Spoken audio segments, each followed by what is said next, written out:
We're going to talk about 7 misconceptions that sellers have about selling their home and the selling process. Misconception number 1, most sellers overvalue their home.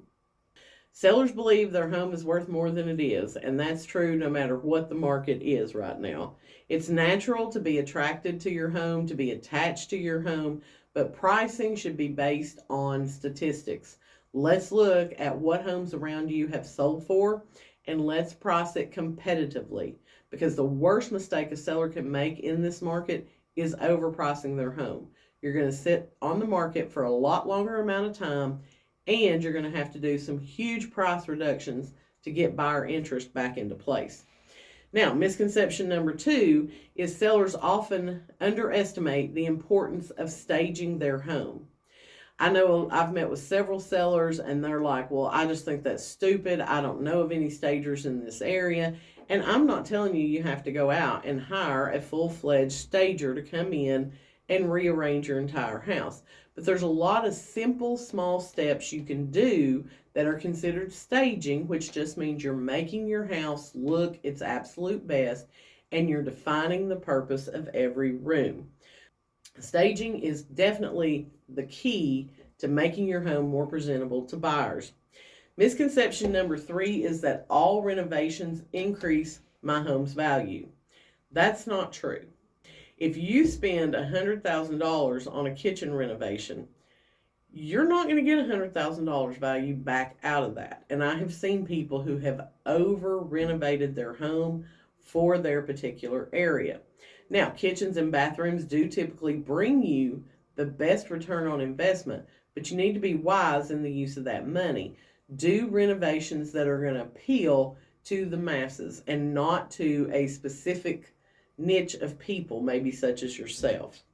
Misconception number 4 is that the first offer is always too low. And I get it. Like most people, they're going to make an offer quick and they're going to try to lowball you, especially if they're like, well, I'm all cash and I can close in 2 weeks. But it doesn't matter where they start. It matters where we end. So don't just blow off an offer and say, well, I'm not even going to counter that. They have insulted me.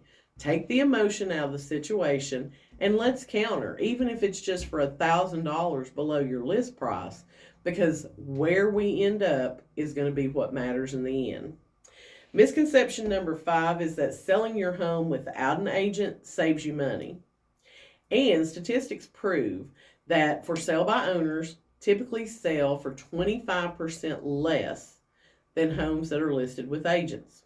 So yeah, you're going to save a few $1,000s on commission, but how much money are you giving up by not using the professional services that a realtor offers?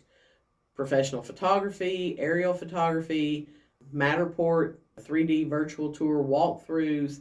There's a lot of different things that your agent's going to be able to do to promote your home, to stand out among the crowd and help you get more money.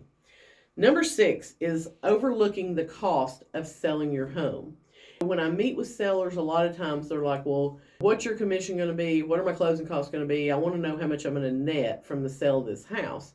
But there's going to be costs to selling that are not going to show up on that settlement statement. If you need to pay to get some renovations done or repairs done before you list your home, that's not going to show up on your net sheet. You need to factor that in. If you end up paying closing costs for the buyer, you need to take that into account. If you end up having to make major repairs after the home inspection, you're going to have to take that into account. So a lot of times sellers are just looking at the net, meaning, okay, if this is my sales price, I'm paying this in commission, I'm going to have this in closing cost on my side, but there's actually more cost involved than just those 3 things. Now, the last one is that the highest offer is always the best offer. And that's not true. And I'm going to tell you why. There's a lot of different things that play into an offer. You need to look at the amount of the earnest money. You need to look at, are they financing? Are they paying cash? What's their closing timeline? Are they doing a home inspection? Are they asking for seller concessions? There's a lot of things that play into an offer.